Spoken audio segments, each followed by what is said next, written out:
तो अभी हम प्रत्यक्ष विधि और लघु विधि के माध्यम से सरल श्रेणी का, सबसे पहले सरल श्रेणी के जो श्रेणियां हैं उसका हम माध्य निकालेंगे और दोनों विधि से निकालेंगे, प्रत्यक्ष विधि से और लघु विधि से।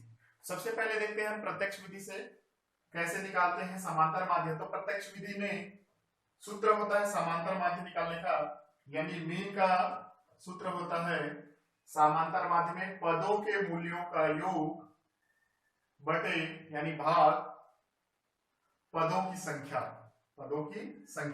तो यहाँ पदों का जो मूल्य है वो m1, m2, m3 ऐसे करते m तक, यानी जहां तक है वहां तक रहता है, और साथ में सभी का योग करने के पश्चात उसके पदों की संख्या से क्या कर देते हैं, भाग देते हैं। इसका फार्मूला होता है और लास्ट में हमें आउटपुट के रूप में सिग्मा m अपान स्मॉल m है अपान n कैपिटल M इसके रूप में प्राप्त होता है। मतलब है जितने भी पद हैं उनका मूल्यों का योग बटे उन पदों की संख्या। ये हमारा फार्मूला है कौन सा, प्रत्यक्ष विधि से समांतर माध्य निकालने का। आगे हम देखते हैं इसमें m क्या है। तो m का मतलब है मीन यानी माध्य, ये स्मॉल m भी है, तो इस स्मॉल m का मतलब है पदों का मूल्य, प्रत्येक पद का मूल्य। सिग्मा है तो सिग्मा का मतलब होता है योग, और n है कैपिटल M, तो n का मतलब है पदों की कुल संख्या। तो यहां इसको ऐसे इन संकेतों के माध्यम से प्रदर्शित किया गया है। आगे हम देखते हैं एक एग्जांपल देखते हैं कि किसी कक्षा में A B C D ऐसे करके A से J तक के विद्यार्थी हैं जिन्होंने गणित विषय में इस क्रम में नंबर प्राप्त उनको हुए हैं। A को 12 नंबर मिले, B को 35 नंबर, C को 40 नंबर, D को 30 नंबर, E को 28 नंबर, F को 20 नंबर, G को 19 नंबर, H और I को 10-10 नंबर और J को 16 नंबर मिले। तो इनको कितने नंबर मिले, औसत कितने नंबर मिले, ये हमको प्रत्यक्ष विधि से निकालना है। तो प्रत्यक्ष विधि से निकालने के लिए सबसे पहले हम एक सारणी तैयार किए। इस सारणी में एक साइड स्टूडेंट की नाम यानी संख्या उनकी, जिसकी इस प्रकार 10 जो छात्र हैं उनकी अंकों का हमको इस साइड यानी m साइड जोड़ना है। यानी पद है, ये पद है और प्रत्येक पद का अलग अलग मूल्य है। याद रखेंगे कि सरल श्रेणी में फ्रीक्वेंसी नहीं होता है, यानी किसी भी पदों की बारंबारता नहीं होता है। तो यहाँ भी बारंबारता नहीं है, हर पद इंडिविजुअल है और एक एक बार है। 10 की फ्रीक्वेंसी यहाँ 2 लिख सकते हैं, लेकिन हम स्टूडेंट की संख्या साइड रखते हैं इसलिए यहाँ नहीं लिखेंगे। तो हम क्या करेंगे, सबसे पहले स्टूडेंट की जो संख्या है उसको कैपिटल M कहेंगे, नंबर ऑफ स्टूडेंट, तो उसका योग करने पर हमें 10 प्राप्त होता है, और इन समस्त अंकों का योग करने पर सिग्मा M अर्थात समस्त पदों के मूल्यों का योग हमें 220 प्राप्त होगा। इनको जोड़ने पर कितना आया, 220 आया। अब इसको हम अपने मेथड में पुट कर देते हैं। हमारा मेथड है सिग्मा स्मॉल m अपान n, यानी पदों का मूल्य बटे पदों की संख्या। तो यहां हम इस फार्मूले में पुट कर देते हैं। तो ये हो गया हमारा फार्मूला सिग्मा m अपान कैपिटल N यानी नंबर ऑफ स्टूडेंट। तो सिग्मा m हमारे पास कितना है, हमें मिल गया है 220 और नंबर ऑफ स्टूडेंट मिले हमको 10। दोनों को भाग देने पर ये 0-0 कट जाएंगे और हमको प्राप्त मिलेगा 22। तो ये जो 22 हमको प्राप्त मिला है, ये 10 स्टूडेंट या छात्रों के जो मैथ्स में नंबर मिले हैं उसका औसत नंबर है, यानी औसत उनको 22 नंबर मिले हैं। तो ये लघु विधि से हमने यहाँ पास औसत निकाले और औसत कितना आया, 22 आया। अभी हम इसी संख्या का, इसी श्रेणी का लघु विधि से निकाल के देखेंगे कि लघु विधि में ही समांतर माध्य इतना आता है कि नहीं आता है। तो आगे चलते हैं लघु विधि की ओर। और लघु विधि में निकालने के लिए हमने पुनः उन्हीं अंकों का प्रयोग किया है, उन्हीं छात्रों का, उन्हीं 10 छात्रों को हमने शामिल किया है। तो सबसे पहले देखते हैं लघु विधि से समांतर माध्य निकालने का फार्मूला होता है समांतर माध्य equal to a plus small d1 plus d2 plus d3। ये नंबर ऑफ स्टूडेंट का क्या है, विचलन है। ये नंबर ऑफ स्टूडेंट नहीं है, यह स्टूडेंट का पद मूल्य नहीं है, बल्कि ये विचलन है, ठीक है। और उसको स्टूडेंट के संख्या से भाग दे देते हैं, ठीक है। तो हमें क्या प्राप्त होता है, नंबर ऑफ स्टूडेंट से भाग दे देते हैं, तो हमें लघु विधि के माध्यम से समांतर माध्य प्राप्त हो जाता है। तो यहाँ हम देखेंगे ये जो बड़ा एम है उसका सिंबल कैपिटल एम है, ये यहाँ क्या है, मीन है, यानी समांतर माध्य है। ए क्या है, तो ए यहाँ कल्पित मूल्य है, कल्पित पद मूल्य है। किसी एक पद को हमें कल्पना के रूप में समांतर माध्य मानना पड़ेगा और वही क्या होगा, ए का वैल्यू होगा। तो इस श्रेणी में हम देखेंगे किसी एक पद को ए घोषित करेंगे, उसके बाद डी जो है वो पदों से कल्पित मूल्य का अंतर है, यानी विचलन।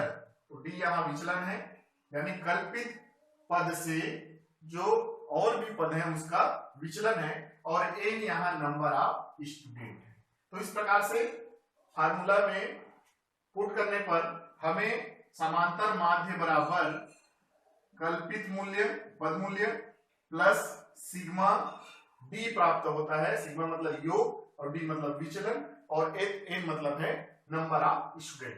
तो पुनः हम एम में स्टूडेंट ए से जे तक स्टूडेंट को व्यवस्थित कर दिए और दूसरे नंबर पर उसके पद मूल्य को हम यहाँ दर्शा दिए।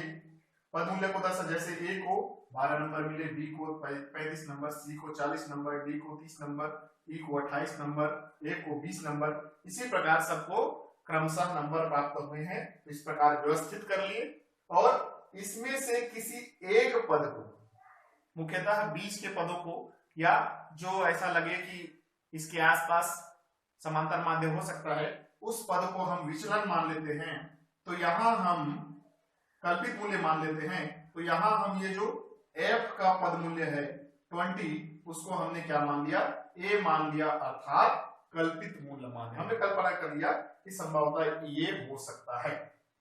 अब a मानने के बाद हम एक और सारणी तैयार करते हैं जिसमें हम कल्पित मूल्य से पद मूल्य का विचलन प्राप्त करते हैं। तो ये जो डिवीजन है, इसमें स्मॉल डिवीजन है, इसमें हमने रखा है पद मूल्य माइनस ए, यानी विचलन।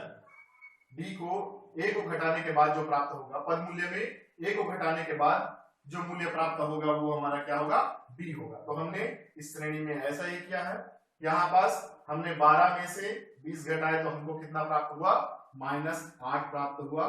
35 में से 20 घटाएंगे तो हमको कितना प्राप्त होगा, 15 प्राप्त होगा।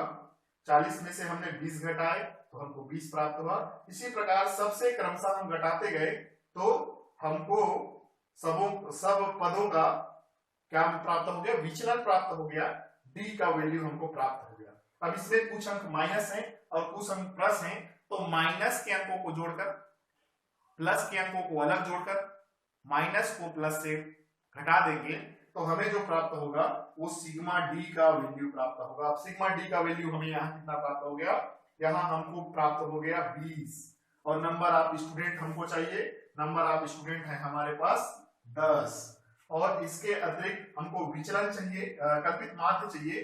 तो कल्पित माध्य है हमारे पास कितना, ये 20। तो अब हम इसको फार्मूला में पुट करते हैं। तो फार्मूला है हमारा m = a plus sigma D by n।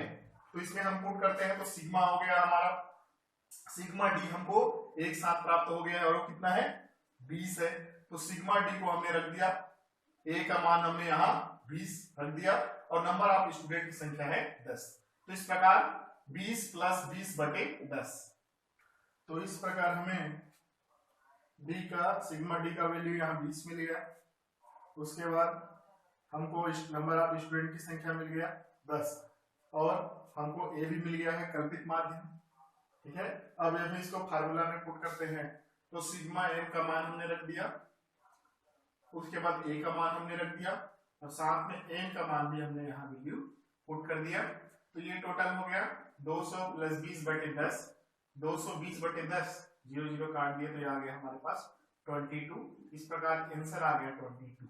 तो दोनों में समान आंसर आया, समान उत्तर आया, चाहे लघु विधि से हम निकालें चाहे प्रत्यक्ष विधि से हम निकालें, दोनों ही विधियों से हमको समान वैल्यू प्राप्त मिल रहा है, अर्थात समांतर माध्य समान आ रहा है। दोनों ही सरल विधियां हैं और दोनों ही विधियों का हम प्रयोग सरल श्रेणियों से समांतर माध्य निकालने के लिए करते हैं।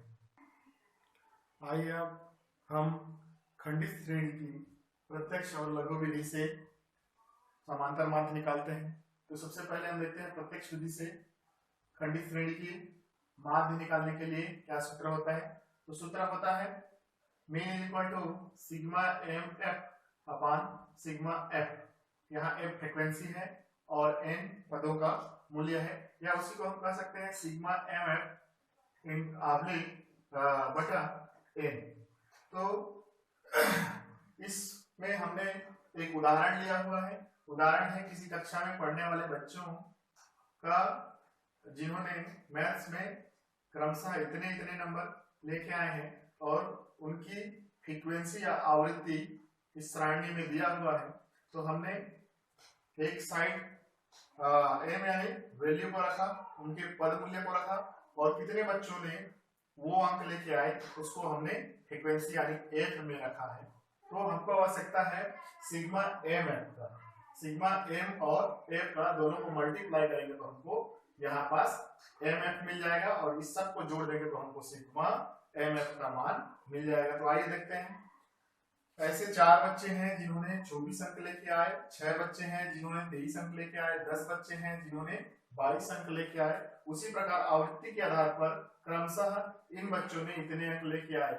अब हमें यहाँ सिग्मा एफ का मान निकालना पड़ेगा क्योंकि सिग्मा एफ = n होता है यानी नंबर ऑफ स्टूडेंट। तो समस्त आवृत्तियों को जोड़ेंगे तो यहाँ पर सिग्मा n का मान हमें मिल जाएगा और मान हमें मिल गया है। इन सबको जोड़ने के बाद हमें यहाँ सिग्मा एफ या n का मान मिल गया कितना 50। अब हम इन दोनों का मल्टीप्लाई करके सिग्मा एम एफ का मान निकालेंगे। तो 24 चौक 96, यहाँ हमने 96 लिख दिया, 23 छक्के 138, 22 दहम 220। ऐसे करके हमने एम एफ का मान यहाँ पास निकाला है और इन सब को जोड़ने के बाद हमको सिग्मा एम एफ का मान 1016 प्राप्त हुआ है। अब इसको चलो हम मेथड में पुट करते हैं। तो जो मेथड है उसमें हमने पुट किया, सिग्मा एम एफ का मान हमने यहाँ से 1016 ऊपर में रख दिया और उसके बाद हमें चाहिए नंबर ऑफ स्टूडेंट। तो नंबर ऑफ स्टूडेंट हमको यहाँ से मिल गया है और ये नंबर ऑफ स्टूडेंट को हमने नीचे रख दिया और दोनों को सॉल्व करने के बाद हमको प्राप्त हुआ 20.32। तो प्रत्यक्ष विधि से इस सारणी का मान हमें 20.32 प्राप्त हुआ। अब लघु विधि का प्रयोग करते हुए देखते हैं लघु विधि में हमें कितना प्राप्त होता है। तो लघु विधि में हमें कल्पित मान और डी यानी विचलन निकालना होता है। ए जो है कल्पित मान है और यहाँ पर जो डी है वो विचलन है, क्योंकि यहाँ हमें ए और डी के माध्यम से एफ डी निकालना पड़ेगा। एफ डी निकालना पड़ेगा, सिग्मा एफ डी निकालना पड़ेगा और सिग्मा एफ डी निकालने के बाद हमें उसे सिग्मा एम एफ जो लिखा है वो एफ डी होगा, sigma F D, sigma F D. तो सबसे पहले हमने नंबर ऑफ स्टूडेंट जितने नंबर उन्होंने बच्चों को मिला है वो हमने रख दिया एक साइड पर, उसकी फ्रीक्वेंसी रख दी। अब हमने यहाँ पास बीच में 20 को ये जो 20 जिस 3 बच्चों को 20 नंबर जो मिला है हमने इसको कल्पित माध्य मान लिया और माध्य मानने के बाद हमने इस सारणी में इस टेबल में इसका विचलन निकाल दिया। तो हमने 24 - 20 किए तो 4 मिला, 23 - 20 किए तो 3 मिला, 22 - 20 किए तो हमें 2 मिला। तो इस प्रकार से हमें ये डी का मान मिल गया, यहाँ हमने डी निकाल ली। अब डी निकालने के बाद हमने एक और टेबल तैयार किया जिसमें एफ और डी का मान हमको चाहिए, एफ और डी, और उसमें भी सिग्मा एफ डी का मान हमको यहाँ से मिलेगा। एफ डी का जो मान आएगा उसको हम यहाँ नीचे में जोड़ देंगे तो हमको सिग्मा एफ डी का मान मिल जाएगा। तो एफ डी का मान निकालने के लिए हमने फ्रीक्वेंसी और डी का मल्टीप्लाई कर दिया है, यानी 4 चौक 16 ये हमको मान मिल गया। 6 तिया 18 ये मान मिल गया। 10 दूनी 20 ये मान मिल गया। इस प्रकार इन दोनों टेबल का हम मल्टीप्लाई करने से हमको एफ डी का मान मिल गया। और एफ डी में कुछ अंक हमको माइनस में और कुछ अंक प्लस में मिलेंगे। तो दोनों को जोड़ने घटाने के बाद हमको सिग्मा एफ डी का मान मिल जाता है। अब सिग्मा एफ डी का मान मिल गया, हमें नंबर ऑफ स्टूडेंट मिल गया और इसी की हमें आवश्यकता थी। अब सिग्मा इसको मेथड में फार्मूला में हम फिट कर देते हैं। तो फार्मूला में फिट करने पर हमने ए निकाला हुआ था 20, तो हमने ए का मान रख दिया 20। सिग्मा एफ डी का मान हमको मिला है 16 प्राप्त हुआ है, उसको रख दिया। और एन का मान हमको मिल चुका है 50, इसको हमने रख दिया। और 20 का लघुत्तम समापवर्तक निकालने के बाद इससे मल्टीप्लाई करने के बाद हमको 1000 प्लस 16 बटा मिल गया और बटे में हमको 50 मिल गया। तो 1016 बटे 50 को सॉल्व करने के बाद 20.32 यानी 32 वहां भी हमें प्राप्त हुआ। तो प्रत्यक्ष विधि हो चाहे लघु विधि हो, समांतर माध्य निकालने के अलग अलग मेथड है, किंतु उससे जो वैल्यू निकलता है वो हमको दोनों में बराबर निकलता है, बराबर। अब हम अखंडित श्रेणी से माध्य निकालेंगे, प्रत्यक्ष विधि से और लघु विधि से। प्रत्यक्ष विधि का सूत्र है अखंडित श्रेणी से निकालने का सिग्मा एम एफ अपान एन। तो एक सारणी हमें दिया गया है जिसमें मजदूरों की संख्या नीचे में दिया हुआ है और उनको 3 से 5 रुपए के बीच में पेमेंट किया जाता है, 6 से 8 रुपए के बीच में पेमेंट किया जाता है, 9 से 11 रुपए के बीच में 8 लोगों को पेमेंट किया जाता है। ऐसा एक सारणी हमको दिया गया है। इस सारणी में सबसे पहले हम ऐसे सारणी में बदल देंगे जिसमें एक जगह रेट लिखा होगा। इस सारणी को हमने इसको यहाँ पुट कर दिया। उसके बाद ये हमारी फ्रीक्वेंसी है, इसको हमने यहाँ पुट कर दिया और हमें m का वैल्यू निकालना पड़ेगा। तो m के वैल्यू निकालने के लिए ये m का मतलब है मिड वैल्यू, मध्यमान जिसको हम बोलते हैं। जैसे 3 से 5 के बीच का मध्यमान कितना होगा, 4 होगा। 4 होगा। 6 से 8 के बीच का वैल्यू कितना होगा, 7 होगा। इस प्रकार हम इन सबका मध्यमान यहाँ नोट कर देते हैं। तो हमने सबका मध्यमान नोट कर दिया। अब हमें आवश्यकता है एम एफ का, तो हमने एम एफ यानी एम को एफ से मल्टीप्लाई करके दोनों से, जैसे 4 दूने 8, 7 छक्का 42, 8 दहम 80, ऐसा करके हमने वैल्यू निकाल लिया, एम एफ का वैल्यू निकाल लिया। और यदि सबको हम नीचे जोड़ देंगे तो हमें सिग्मा एम एफ का वैल्यू यहाँ मिल जाता है। तो हमारे पास सिग्मा एम एफ का वैल्यू है और इसके अतिरिक्त नंबर ऑफ लेबर भी है। तो हम इसको अब चलो पुट कर देते हैं, किसमें, फार्मूले में पुट कर देते हैं। और हमारा फार्मूला है सिग्मा एम एफ अपान एन। सिग्मा एम एफ का मान हमारे पास 600 है और एन का वैल्यू है हमारे पास 45। इसको सॉल्व करने पर हमें 13.33 रिजल्ट मिलता है। यही इस टेबल का क्या है, मध्यमान, यानी औसत 13.33 रुपीस जो है ऊपर मजदूरों को पेमेंट किया जाता है। लघु विधि से हम इसे देखें तो लघु विधि से हम सबसे पहले रेट को, इसी सारणी को हमने एक और सारणी बनाया है, इसी सारणी का हम वैल्यू निकालेंगे लघु विधि से। तो हमने रेट को लिख दिया, उसके बाद हमारे पास फ्रीक्वेंसी भी है और मिड वैल्यू भी है। तो इसके बाद हम इसमें से किसी एक जो एम है, मध्यमान है, उसको हमें एक की आवश्यकता होती है। तो हमने कल्पित मध्यमान हमने 16 को मान लिया और डी निकाल लिया, यानी विचलन निकाल लिया। विचलन का मतलब है एम माइनस ए, यानी जो कल्पित माध्य है। तो 4 माइनस 16, ये 16 को हमने माना है। तो इन सब से घटाने के बाद हमको यहाँ पास एक डिवीजन यानी विचलन हमको प्राप्त हो जाता है। और उसके बाद एक और सारणी तैयार करते हैं जिसमें हमें एफ डी हम यहाँ निकालते हैं। तो एफ और डी को मल्टीप्लाई करने पर हमें यहाँ एफ डी का मान प्राप्त हो जाता है। कुछ प्लस में और कुछ माइनस में होंगे और सबको जोड़ने के बाद हमें यहाँ एफ डी का मान मिल जाएगा। और हमने इसको जोड़ा यहाँ पास, तो हमें यहाँ 117 जो कि माइनस में है, ये हमें प्राप्त हुआ।